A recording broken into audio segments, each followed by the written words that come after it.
Price allot. இயேசு ஏன் பிள்ளைகளை உருவகமாக பயன்படுத்தினார் என்பதை பார்க்கலாம். தேவனுடைய ராஜ்யத்தில் யார் பெரியவராக இருப்பார்கள் என்று சீஷர்கள் தங்களுக்குள் வாக்குவாதம் செய்து கொண்டிருந்தார்கள்.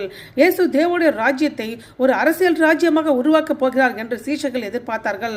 அந்த ராஜ்யத்தில் அவர்கள் உயர்ந்த அந்தஸ்து விரும்பினார்கள். ஆகவே உயர்ந்த அந்தஸ்து பற்றி சீஷர்களோட தவறான கண்ணோட்டத்தை சரி செய்ய முதலாவது இயேசு பிள்ளைகளை உருவகமாக பயன்படுத்தினார். மத்தேயு 18:4 இயேசு ஒரு சிறு பிள்ளையை தம்மிடத்தில் அழைத்து அதை அவர் நடுவிலே நிறுத்தி, நீங்கள் மனம் திரும்பி பிள்ளைகள் போல் ஆகாவிட்டால் பரலோக ராஜ்யத்தில் பிரவேசிக்க மாட்டேன், மெய்யாகவே சொல்லுகிறேன் அப்படி என்று சொன்னார்.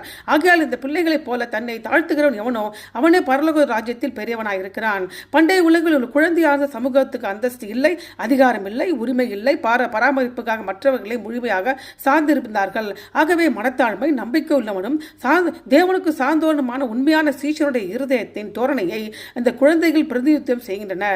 தேவன ராஜ்யம் தங்களுக்கு தேவன் தேவை என்பதை அறிந்திருக்கிறவர்களுக்கும் தேவனுடைய முழுமையான நம்பியிருக்கும் தாழ்மையான விசுவாசத்தை கொண்டவர்களுக்கும் சொந்தமானது. ஆகவே ஒரு குழந்தை உதாரணமாக பயன்படுத்துவதன் மூலம் உயர்ந்த அந்தஸ்து, மரியாதைக்குரிய பதவியின் மூலமாக அல்ல, ஆனால் குறைந்த மதிப்புள்ள மக்களை நாம் எவ்வாறு நடத்துகிறோம் என்பதன் மூலமாக இருக்கிறது என்று இயேசு அறிவுரை கூறுகிறார். இரண்டாவது, ஏற்றுக்கொள்கிறவன். மத்தேயு 18:5 இப்படிப்பட்ட ஒரு பிள்ளையை என் நாமத்தின் மேல் ஏற்றுக்கொள்கிறவன் எவனோ அவனை என்னை ஏற்றுக்கொள்கிறான் அப்படி என்று சொன்னார். அதாவது ஒரு புதிய விசுவாசியை வரவேற்பது, போராடும் கிறிஸ்துவரை ஆதரிப்பது அல்லது சோர்வடைந்தவர்களை ஆறுதல் படுத்துவது ஆகிய செயலாகும்.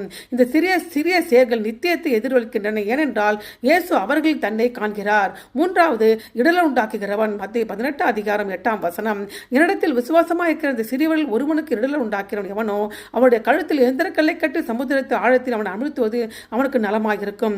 இடல உண்டாக்குகிறவன் என்ற கிரேக்க வார்த்தைக்கு ஸ்கேண்டலிசோ என்று பொருள். அதாவது அதனுடைய அர்த்தம் என்ன என்றால் பொறி வைப்பது, சிக்க வைப்பது, பாவம் அல்லது அவநம்பிக்கை விழுவதற்கு காரணமாக இருப்பது. ஆகவே எனவே இந்த எச்சரிக்கை ஒரு விசுவாசியின் நம்பிக்கையை சேதப்படுத்தும் எந்த ஒரு செயலும், அணுகுமுறையும் அல்லது போதனையை குறிப்பிடுகிறது. இரண்டாவது, எந்திரக்கல் என்பது தானியத்தை அரைக்க ஒரு கழுதையால் இழுக்கப்படுகிற ஒரு பெரிய கல்லாகும். அது மிகவும் கடினமானது. மூன்றாவது, சமுத்திரத்தின் ஆழத்தில் அவனை அமிழ்த்துவது என்பது வெட்கக்கேடான மற்றும் மீள முடியாத மரணத்தை குறிப்பிடுகிறது. ஆகவே மற்றவர்களை இடரில் உண்டாக்குகிற செயல் ஆகிய பொய்ப்போதனை, பாசாங்கத்தனம், தேவோட குடும்பத்தின் மற்றவர்களை தகுதியற்றவர்களாக உணர வைப்பது, சபை தலைவர்கள் மற்றவர்களுக்கு உதவுவதை விட அவர்களை கட்டுப்படுத்த நாடுவது ஆகிய செயல்களாகும். ஆமென்.